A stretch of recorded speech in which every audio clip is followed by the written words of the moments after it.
Et on se retrouve donc pour cette revue de presse de l'économie.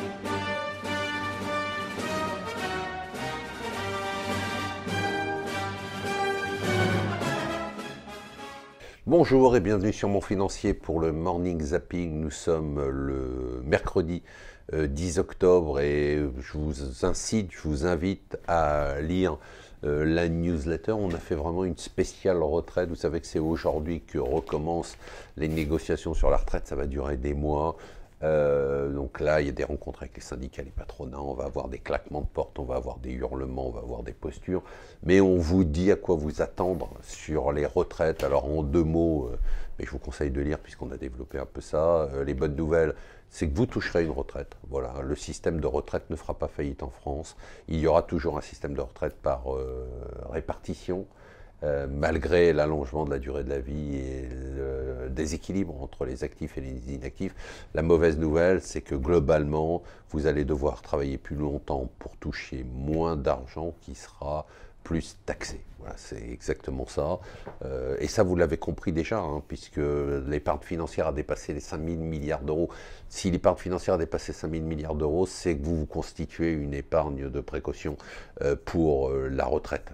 Donc, vous le faites comme vous achetez votre résidence principale sans le savoir, aussi en partie pour la retraite. Donc, vous faites déjà de la retraite par capitalisation, même s'il n'y a pas d'incitation gouvernementale forte. Il va falloir qu'il y en ait d'ailleurs.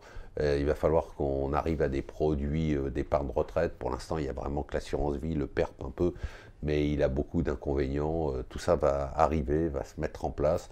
Alors, pour commencer des négociations, bon, il faut des personnes responsables. Il faut donc un gouvernement. On n'a toujours pas de gouvernement. C'était très drôle hier de voir quand même les médias tourner en boucle dans le vide en essayant de combler le temps de parole alors qu'il n'y avait rien à dire puisqu'il ne s'est rien passé.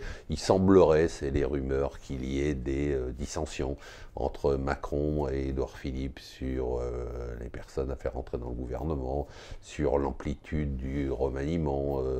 Ce qu'on sait, c'est qu'il y a pas mal de gens qui ont dit non, ce qui est assez étonnant quand même. Mais voilà, donc on attend ça probablement pour aujourd'hui, mais aucune assurance. Alors sur les marchés, c'est toujours l'Italie. Alors c'est intéressant aussi ce qui se passe sur l'Italie. Il n'y a que les taux italiens qui montent, hein, 3,70%, je parle en Europe.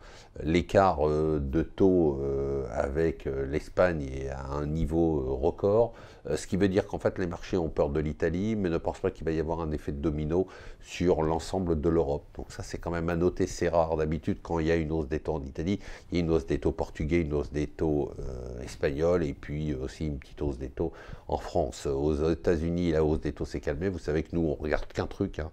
On ne regarde pas la guerre commerciale parce qu'on pense qu'il va y avoir un accord entre la Chine et les États-Unis. D'ailleurs, il se rend compte après les élections de mi-mandat, le 30 novembre, et je pense que là, il y aura, lors du G20 de Buenos Aires, là, il y aura vraiment des avancées en matière de négociations commerciales parce que les deux pays ont intérêt à signer un accord. Non, là, notre vraie inquiétude, vous savez, c'est les taux d'intérêt. Et donc, ce qu'on suit de près, c'est l'évolution du taux à 10 ans. Voilà.